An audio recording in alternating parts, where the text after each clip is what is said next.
ये लीजिए साहब, सड़क पे हेलीकॉप्टर। बहुत तेजी से बादल आ रहे हैं भाई, आजाद हो गए। सुन लो,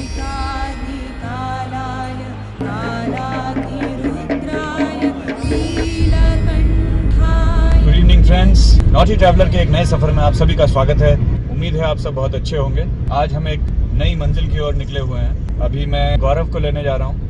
वहाँ से नितिन को भी हमारे साथ होना था मगर वो नहीं ज्वाइन कर पाएगा। तो प्लान ऐसा है कि हम अभी 7, सवा 7 तक भानियावाला से निकलेंगे और कोशिश करेंगे कि श्रीनगर टाइम से पहुँच जाएं और वहाँ स्टे करें। सुबह जल्दी उठ के हम टाइम से केदारनाथ पहुँच के शाम को वापस फिर नीचे उठें। आगे का प्लान अभी बनाया नहीं है, तो लेट्स सी। अगर मौसम साफ रहा, सब हमारे प्लान के अकॉर्डिंग हुआ तो एक अच्छा व्लॉग आपके सामने पेश करेंगे। तो चलिए आगे गौरव से मिलते हैं। वीडियो बनाते रहिए, चलना भी है नहीं चलना है भाई। ये मुझे लग रहा था ऋषिकेश चलेंगे, वहाँ की गंगा आरती देख के वहीं सोना है मुझे। बोतल वाटर ले लूं, वहीं बैठना है तो सही बढ़िया है। और प्लान अनुसार गौरव मिश्रा को प्लान बाबा का धाम एक ऐसी जगह है जहाँ ना प्लान काम नहीं करते, ठीक है ना। अब कैसे बताओ कैसे। गुड मॉर्निंग दोस्तों, हम श्रीनगर में हैं इस वक्त। कल रात को आगे कंटिन्यू नहीं कर पाए थे व्लॉग क्योंकि बहुत ज़्यादा थक गए थे, तो आकर के हम लोग सीधा सो गए।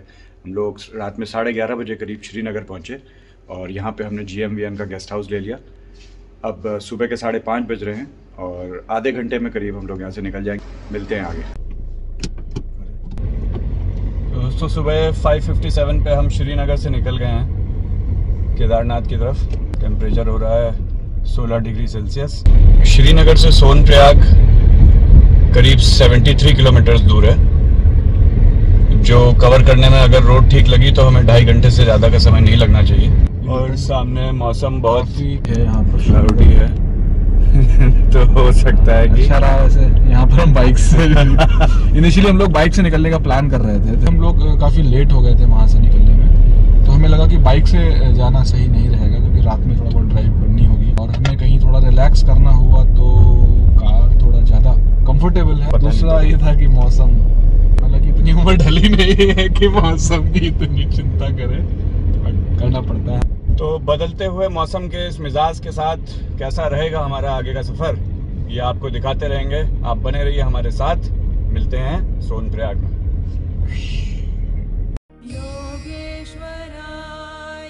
प्लान और जल्दी निकलने का था, लेकिन ना तो हम टाइम से निकल पाए और ना टाइम से पहुंच पाए। जैसे कि गौरव ने शुरू में कहा था, आप हर काम प्लान के हिसाब से नहीं कर सकते। खास तौर पे ट्रैवल करते टाइम अक्सर प्लान्स मिस हो जाते हैं, मगर रास्ता इतना खूबसूरत था कि हम मंजिल तक पहुंचने की जल्दी को भूल सफ़र के आनंद में खो गए।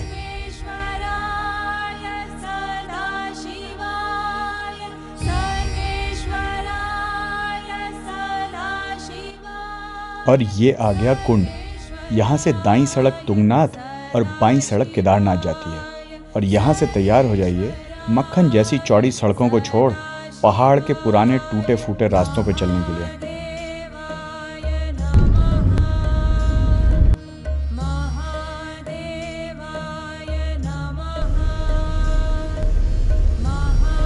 मिस कर दिया तुमने।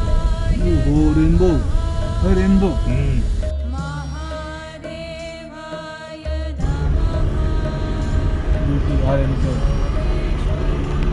ये लीजिए साहब, सड़क पे हेलीकॉप्टर। गजब। हम पहुंच गए हैं सोनप्रयाग और सोनप्रयाग में बड़ी मशक्कत के बाद हमें मिल गई है पार्किंग। यहाँ पार्किंग की क्या स्थिति है और यहाँ कितनी भीड़ है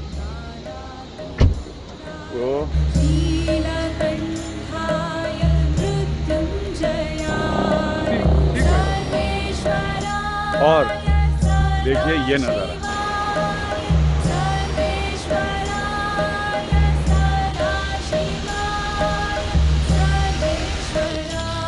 गाड़ी पार्क करके अब हम लोग पैदल पैदल आगे चल रहे हैं। यहाँ ट्रैकर या कुछ मिलेगा तो वो हमें आगे केदारनाथ का ट्रैक जहाँ से शुरू होता है वहाँ तक छोड़ेगा।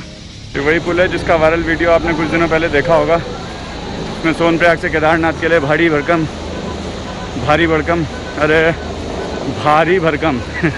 भारी भरकम भीड़ उमड़ी हुई थी। आज रिलेटिवली भीड़ थोड़ी कम है, इनफैक्ट काफ़ी कम है।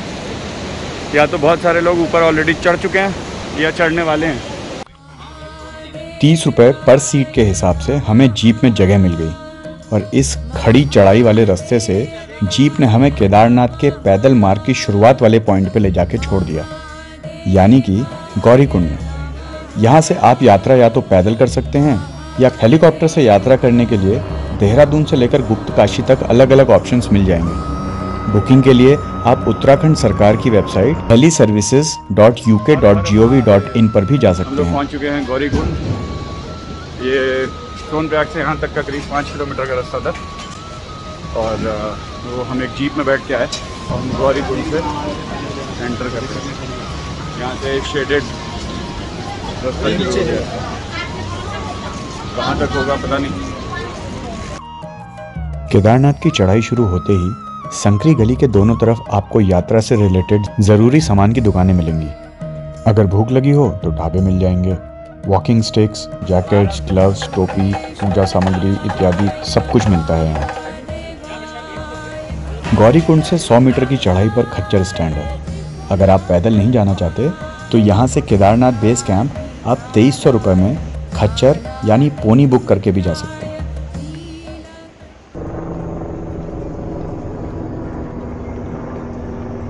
एक आ रहा है, एक जा रहा है, इस तरह से यहाँ पे हेलीकॉप्टरों का तो तांता लगा हुआ है।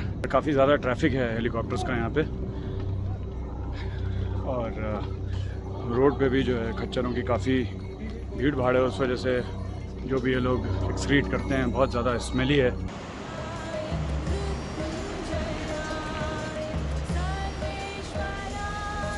मंदाकिनी नदी के साथ केदारनाथ की चढ़ाई का आनंद लेते हुए यात्रियों के लिए आज का मौसम एक सरप्राइज लाया था, जिसमें डर और एक्साइटमेंट दोनों थे।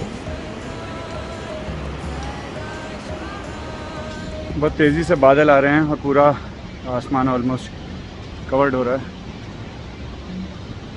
अगर ऐसे ही मौसम ख़राब होता रहा तो हो सकता है थोड़ी देर में बारिश हो जाए, स्नोफॉल होने लगे। लेट्स सी क्या होता है आगे। और बारिश भी आ ही गई, मगर अकेले नहीं आई, तेज बर्फ की बौछारों के साथ।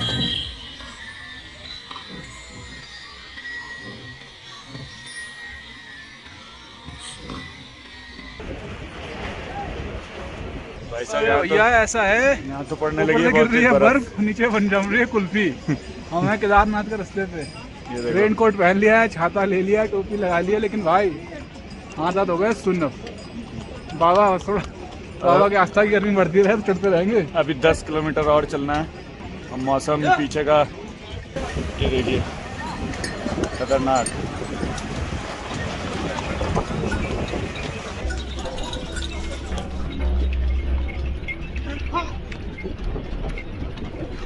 मौसम खराब हो गया है और बहुत तेजी से स्नोफॉल भी बढ़ रहा है। जिस तरह से चारों ओर से बादल घिरे आए हैं, ऐसा लग रहा है कि ये पूरी रात भर रहने वाली है। रेनकोट नहीं होने की वजह से जैकेट्स देख सकती आगे से बताने की कोशिश कर रहा हूँ मैं, लेकिन अगर जैकेट भीग गई तो रात में प्रॉब्लम होगी, क्योंकि हमें अब केदारनाथ में ही रुकना पड़ेगा ऊपर। वो भी अगर कोई अरेंजमेंट मिला तो, वरना पता नहीं है कि क्या शेल्टर मिलेगा, क्योंकि शेल्टर की प्रॉब्लम रूम्स तो नहीं है। गौरव ने किसी डोम टेंट वालों से बात करी और ये और तेज़ हो गई।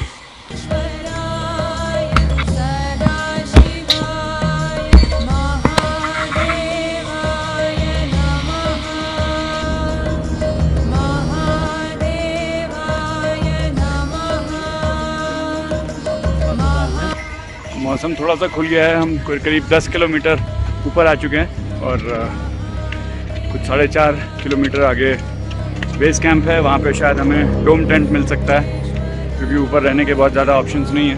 और ऐसा है कुछ यहाँ का अभी नज़ारा।